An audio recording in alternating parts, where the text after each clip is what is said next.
Bom, pessoal, com vocês, a Motor7, a gente está de volta e hoje a gente quer falar um pouquinho sobre sensor de rotação, tá? Dando sequência àquele nosso trabalho, falando sobre o sistema de injeção eletrônica, sensores e atuadores e tal. A gente já falou sobre alguns sensores e hoje a gente está de volta para falar do sensor de rotação. Tá legal? Bom, um diferencial desse sensor de rotação é que ele é um sensor vital para o funcionamento do motor. Beleza? Isso quer dizer o seguinte: alguns sensores, se entrarem em modo de falha, em pane, o motor continua funcionando, mesmo com esses sensores, alguns desses sensores em modo de falha. Tá legal? Porém, o sensor de rotação, que é o sensor que nós vamos falar hoje, é um sensor vital para o motor. Tirando alguns modelos mais modernos, que na eventual falha do sensor de rotação, o sensor de fase, ele assume a rotação do motor e informa para o módulo que o motor está em funcionamento, está em rotação. Mas fora isso, a grande maioria da injeção eletrônica, dos sistemas que são incorporados aos motores para gerenciar, o sensor de rotação, na falha desse sensor, ele impossibilita o funcionamento do motor. Beleza? Então tá bom. Falando como nos outros vídeos, a gente vem falando de, primeiro, características dos sensores. Depois, então, a gente fala das funções do sensor. Depois, a gente fala dos testes do sensor. Por último, a gente fala dos defeitos do sensor. Tá? Lembrando que o nosso objetivo não é esgotar o assunto, até porque isso é praticamente impossível. Não é concorrer com ninguém, porque tem um monte de vídeos excelentes no mercado, vídeos muito bons, de forma que aquele cidadão, aquele mecânico que quer aprender sobre o sistema, sobre o motor, sobre o gerenciamento, sobre cada sensor especificamente, é plenamente possível ele adquirir o máximo de informação técnica que ele puder adquirir, consultando a internet, consultando o site dos fabricantes. Você vê aí tanto fabricantes de sensores, atuadores, sistemas de injeção eletrônica, módulos, sistemas completos, como também empresas dedicadas, empresas que trabalham com scanner, fabricação de scanner, empresas dedicadas à informação. Aí você tem SET, empreendimento, você tem CDTM, tem sites que trabalham com preparação de motores, que acabam dando algumas dicas sobre como o sensor funciona para que você possa adaptar lá no sistema deles. Enfim, é um prato cheio para gente que gosta de estudar. Tá legal? Então, começando pela característica desse sensor de rotação, uma das primeiras características do sensor de rotação é que ele pega uma grandeza física, ok? E converte em um sinal elétrico.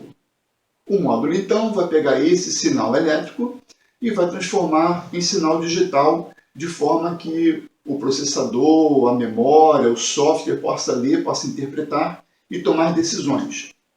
Tá?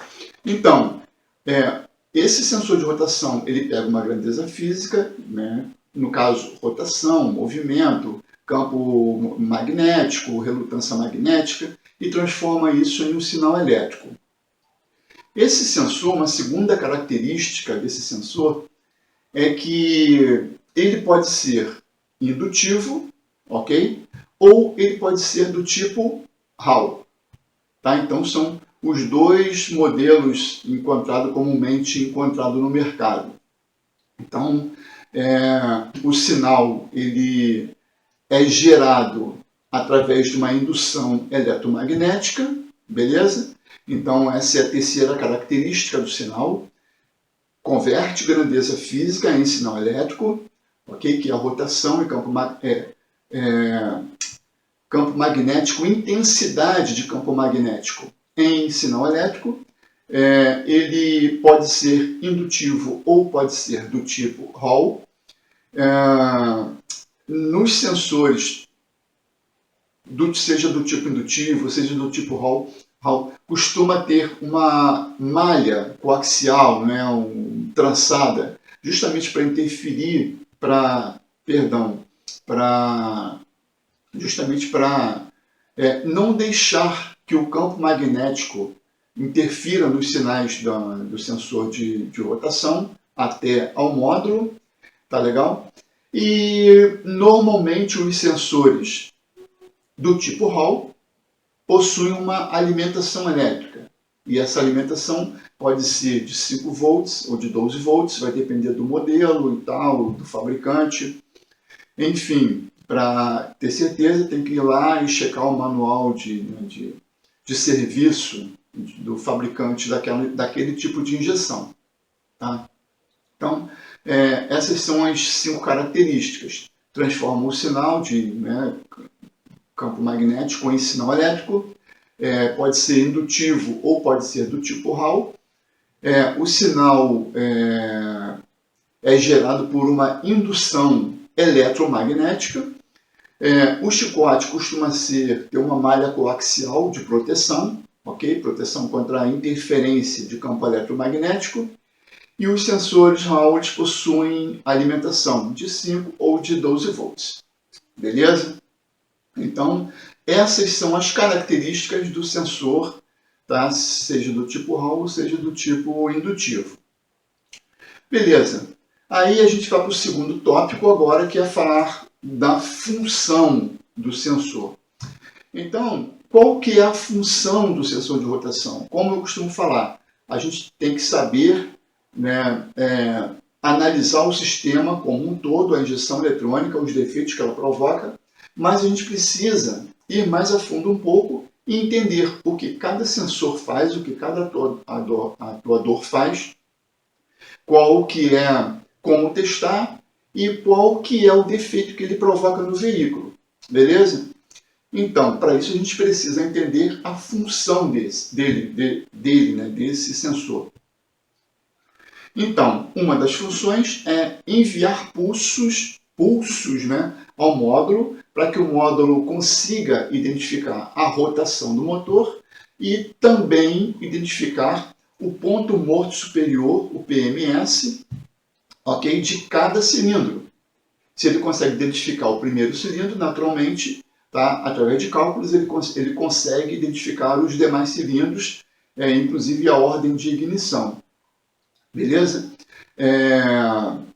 Ele consegue uma segunda função desse sensor, além de enviar para o módulo a rotação e o ponto morto superior, ele também tem a função de, com esses sinais, fazer com que o módulo consiga injetar combustível no tempo certo, vamos dizer, nas injeções que são sequenciais, fasada, então ela injeta combustível dentro da sequência de ignição, 1, 3, 4, 2, como exemplo. Tem outros, tem outras formas de sequência de injeção, mas a mais comum dos motores de 4 cilindros é 1, 3, 4, 2. Então, vai injetar combustível no tempo certo, de forma fasada, de acordo com a fasagem do motor. Uma outra função é fazer com que a bobina também centelhe no tempo certo. Ela vai emitir a centelha, ela vai pulsar no tempo certo, no tempo de compressão, onde vai ocorrer a combustão, tá legal? Então, o bico vai injetar no momento certo e a bobina de ignição também vai centelhar no tempo certo. Ok? Então, recapitulando, primeira função é informar a rotação do motor e o ponto morto superior, tá legal? A segunda função é comandar os bicos injetores e comandar o pulso da bobina no tempo certo. Tá legal? Com a falta do dente lá, vamos imaginar que aquele sensor de rotação, naquele sistema tal, naquele motor tal, funciona com roda fônica de 60 menos 2 dentes. Então, através da contagem dos dentes, né, o módulo, então, consegue identificar o cilindro gêmeo, o 1 e o 4, e, ao mesmo tempo, o 2 e o 3. Tá? Então, fazendo com que haja a fasagem, com que haja a injeção de combustível, a injeção de centelha, né, a produção de centelha, no tempo certo. Beleza? Aí muita gente às vezes pergunta, poxa, mas para que serve essa falha aqui, essa falta desse dente? Então, assim, a falha daquele dente ali serve justamente, tem até um nomezinho para aquela falta de dente, eles chamam de dente de sincronismo. Na verdade, o dente de sincronismo é o primeiro dente após a falha. Então, após a falha, pum, o primeiro dente é o dente de sincronismo, tá legal? Então, é justamente para isso, é uma estratégia para reconhecer, para o módulo reconhecer qual que é o primeiro cilindro, daí contar o restante. Tá? Quanto aos testes, tá? Quanto aos testes que são executados, aí já fica uma coisa bastante, vamos dizer assim, não é que seja difícil nem complicado, mas é porque existe uma variedade de testes que precisam ser feitos. Diferente do sensor lambda, diferente do sensor de temperatura. Dependendo do tipo de sensor, né, você vai ter um teste. Dependendo do tipo de outro tipo de sensor, você vai ter um outro tipo de teste. Então vamos começar assim. Digamos que o sensor de rotação de um veículo X qualquer seja por meio de distribuidor de ignição, ok? Então esse distribuidor de ignição é do tipo indutivo. Então, por ser do tipo indutivo, o que vai acontecer? Então você pode usar um multímetro para testar esse sensor, tá legal? Você pode usar um osciloscópio, já é um teste dinâmico. Usar um osciloscópio para ver o tipo de sinal, tá, que esse sensor está gerando e emitindo lá para o módulo, beleza? Se esse sensor, por exemplo, for um sensor também com um distribuidor, um motor de 4 cilindros, mas no lugar de usar um sensor indutivo, ele usa um sensor Hall, por exemplo. Ok? Então, para medir, para testar o sensor Hall, você pode usar também o multímetro, né? Deve usar o multímetro. Você pode fazer um teste dinâmico também com um multímetro, ou utilizando um osciloscópio. Nesse caso, você já vai ver no gráfico uma onda quadrada, enquanto no indutivo você vai ver uma onda senoidal, ok? No tipo de sensor Hall você vai ver uma onda quadrada, como a gente pode ver aqui no lado, na figura que eu estou colocando aqui. Vamos colocar agora uma foto mostrando um sensor de rotação tipo distribuidor, ok? De efeito Hall.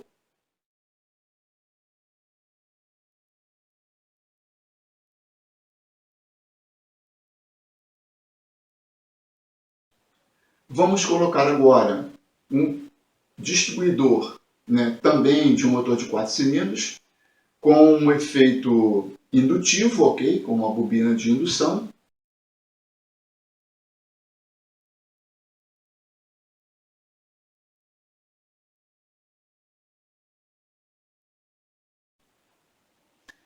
E quanto ao teste, outros tipos de testes, aí entra teste de chicote, não é? Você vai ter que testar cada fio, testar a continuidade do fio, resistência do fio. Você vai testar se o fio não está partido, você vai testar continuidade, fazer testes de continuidade, né, para ver se o fio está íntegro, né? Você pode fazer também os testes de curto-circuito, checar para ver se o fio não está em curto-circuito. Então, esses testes são fundamentais para você ter certeza absoluta, que caso haja um defeito, o defeito seja realmente no sensor. Então, naturalmente, um scanner vai dizer que o sensor está com defeito, caso haja um curto-circuito, por exemplo. O scanner vai te dar um outro tipo de defeito, caso haja um rompimento no circuito, um circuito aberto. Então, a gente não vai sair trocando o sensor, né, à torta direita, só porque um scanner, né, detectou um defeito no sensor e indicou aquele sensor como o problema.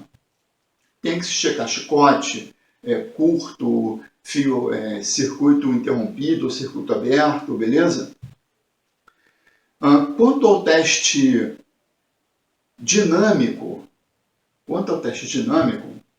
você pode fazer esse teste checando a voltagem. Por exemplo, você vai pegar um sensor indutivo, como a gente vai ver agora, né, num pequeno videozinho aqui.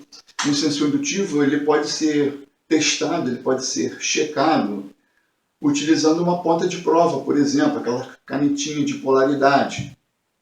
Vamos colocar um vídeo aqui agora, baixado da internet, vou colocar a fonte para não ter problema, né, e ao mesmo tempo faz propaganda dos amigos aí, né, para aproveitar os serviços que eles já fizeram de testar e mostrar para a gente. Então, vamos ao videozinho. É a análise do sinal com o analisador de polaridade, aquele instrumento simplesinho chamado de analisador ou caneta de polaridade.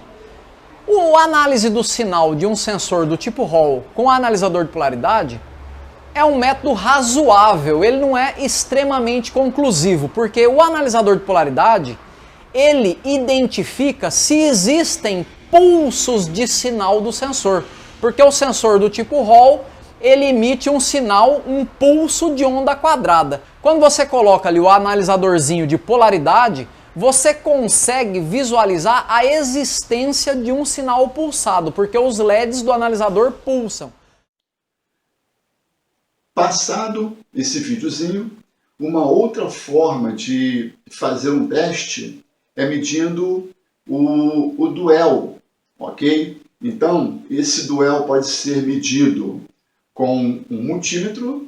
Esse duel pode ser medido também, que esse duel vai gerar onda quadrada, né, para você ver largura de pulso.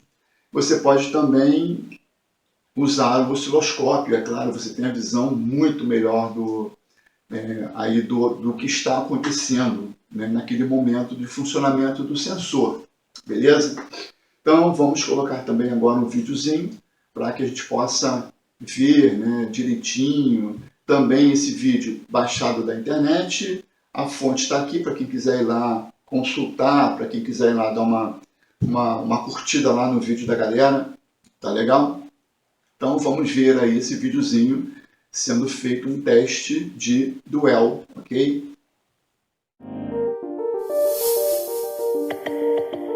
Medida do ângulo de permanência duel.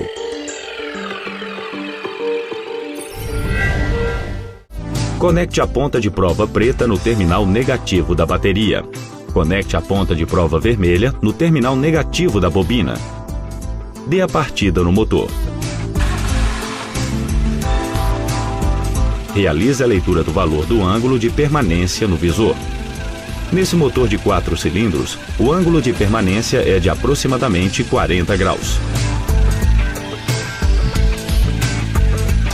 Esse ângulo significa que o platinado está mantendo a bobina energizada por aproximadamente 40 graus do seu eixo motor.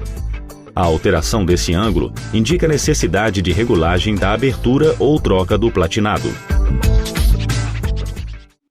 Agora eu vou botar para vocês um videozinho mostrando como que a gente consegue testar a resistência de um sensor indutivo, ok? E como que a gente consegue também testar a resistência de um sensor, né, de um sensorzinho do tipo Hall, ok? Mais uma vez, vamos para mais um videozinho para tentar esclarecer isso aí e depois a gente vai para o final do nosso vídeo. Tranquilo? Vamos lá então. Olá pessoal, vocês sabem a diferença entre os tipos de sensores de rotação? Não? Então acompanhe no vídeo a seguir. A diferença de resistência apresentada entre os dois sensores se dá principalmente porque no sensor indutivo estamos medindo o enrolamento da bobina que há dentro do sensor. Já no sensor Hall, estamos medindo o circuito eletrônico que há nele, responsável pelo condicionamento do sinal da roda fônica. Então pessoal, agora vamos para a medição. Com o multímetro na escala de 2 kΩ, ou seja, 2000 ohms, aqui representado pelo símbolo 2K, a gente vai medir a resistência entre todos os pinos. Pino 1 e 3 não apresenta nenhuma resistência. Pino 2 e 3 também não. Mas entre o pino 1 e 2 a gente encontra ali 700 ohms, aproximadamente 700 ohms de resistência. O outro teste agora é inverter as ponteiras para ver se o valor vai se manter ou não. Entre pino 1 e 3 não apresenta, 2 e 3 também não. E entre 1 e 2, novamente o mesmo valor ou próximo do mesmo valor, 693 ohms, que caracteriza bastante um sensor indutivo, que deve ter resistência aí em torno de 400 a 1000 ohms. Partir agora para a medição do outro sensor. Com o multímetro na escala de 2 kΩ, 2K ou 2000 ohms, vamos medir entre o pino 1 e 3, não apresenta nenhum valor, pino 2 e 3 também não, e o pino 1 e 2 também não apresenta nenhum valor. Vamos inverter as ponteiras para testar no outro sentido. Pino 1 e 3, nenhum valor. 2 e 3 também não. E 1 e 2 também não. Isso indicaria que pode ser um sensor danificado ou um sensor do tipo Hall. Para averiguar isso, a gente vai aumentar um pouco mais a escala de resistência do multímetro. Vamos aqui para 200K, 200 kΩ ou 200 mil ohms. Entre o pino 1 e 3, não apresenta leitura. Pino 2 e 3 também não. E entre o pino 1 e 2, aproximadamente aí 130 mil ohms, ou seja, uma resistência bem mais elevada que do sensor indutivo. Vamos inverter as ponteiras e ver se esse valor se mantém ou não. Pino 1 e 3 não mede nada, 2 e 3 também não. E entre o pino 1 e 2, que antes havia resistência, agora não há mais. Essa diferença se dá principalmente porque a gente está fazendo a medição do circuito eletrônico do sensor Hall. Então, num sentido, às vezes pode fazer uma medida, ao inverter as ponteiras não há mais medida, então confirma que é um sensor do tipo Hall, não está danificado o sensor. E é bem diferente o nível de resistência entre ele e o sensor indutivo. Após passar o vídeo, acho que os videozinhos são bem esclarecedores, né? Mostram de forma bem simples, bem didática, bem eficiente o funcionamento dos sensores, os testes dos sensores. Tá? Indo agora para os defeitos, falamos de características, falamos de funções, falamos dos testes e agora vamos falar dos defeitos. Bom, o defeito do sensor, como a gente já falou anteriormente, esse sensor de rotação, ele é vital para o funcionamento do motor. Tá? É vital. Então, o primeiro defeito mais crítico que ele provoca é justamente o não funcionamento do motor. Se der uma falha nele, o motor não entra em funcionamento. Salvo em alguns casos, como a gente falou aqui também já anteriormente, salvo em alguns casos onde o sensor de fase substitui o sensor de rotação e o motor funciona mesmo sem o sensor de rotação. Mas isso é exceção, são poucos os sistemas que trabalham dessa forma, tá legal? Então, esse é o principal sintoma desse sensor. Caso haja uma interrupção no fio, uma falha, né, ou um defeito, vamos dizer assim, no chicote, com a vibração do motor ele parte, tem hora que ele está em contato, tem hora que ele abre o contato, ou abre o circuito, tem hora que ele parte por dentro, tem hora que ele encosta, tem hora que ele parte e tal, ele abre, né? Vezes o motor funciona, outra hora não funciona, o motor funciona quando passa no buraco, o motor vibra muito, o motor morre, liga de novo. É um outro tipo de defeito, então o motor funciona, não funciona, morre quando acelera ou quando dá tranco, o motor dá aquele solavanco, quando passa um buraco. Também é um outro possível defeito que esse sensor pode provocar. Porém, dificilmente esse defeito é no sensor, na cápsula em si, né? Normalmente problema de fiação, de chicote, aí acaba tendo que é necessário a troca e a substituição do sensor. Tá? Então, gente, o sensor, é claro, não é uma coisa, esse sensor de rotação não é um bicho de 7 cabeças, não é nada de muito difícil.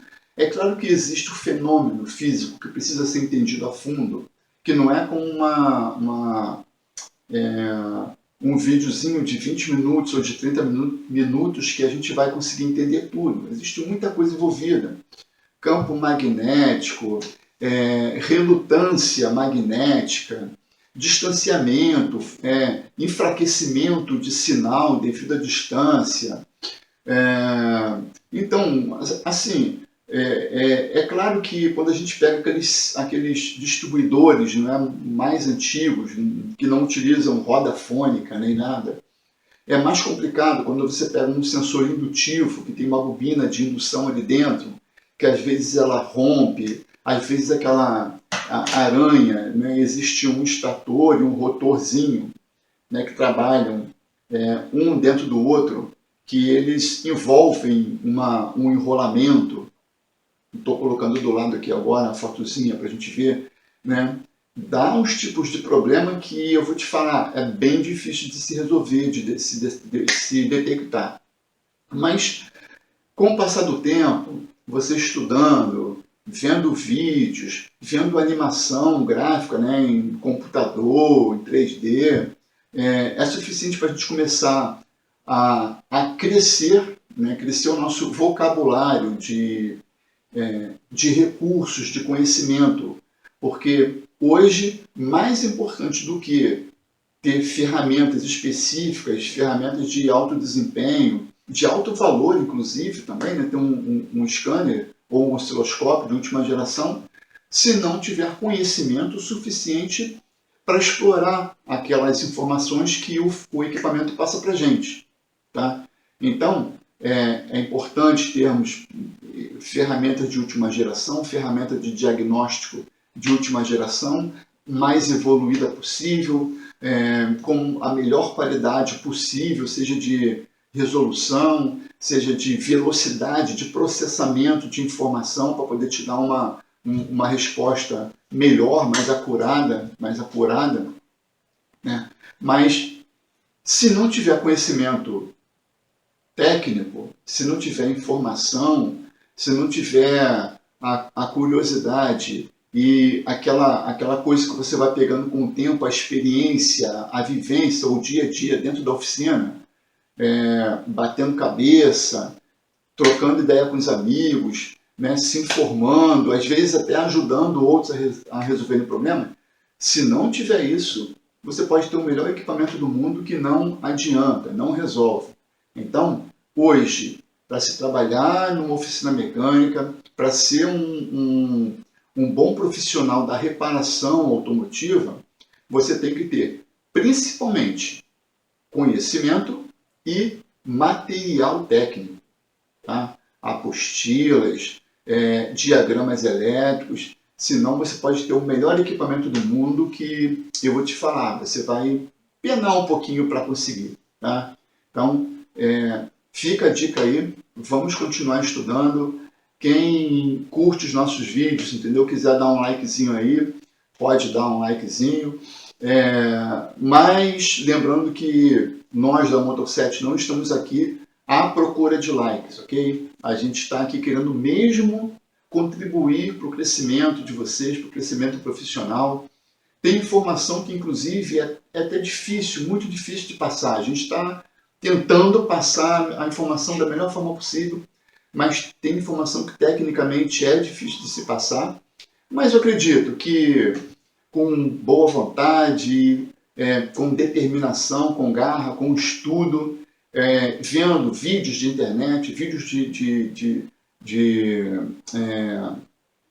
de bons profissionais, né? Vídeos de bons profissionais, eu tenho certeza que vocês vão se desenvolver, a gente vai se desenvolver também e a gente vai caminhar junto aí para, vamos dizer assim, para um sonho nosso, o sonho do mecânico, é que nós sejamos reconhecidos como profissionais gabaritados, profissionais qualificados, que nós possamos sair desse limbo que a gente se enfiou há muito tempo por falta de informação, por querer aprender na prática sem se preocupar com o estudo, ok? Então, hoje, a minha instrução para qualquer um é estude, se informe, corra atrás, faça questão de ser um técnico, um profissional técnico, não um mero trocador de peça, né?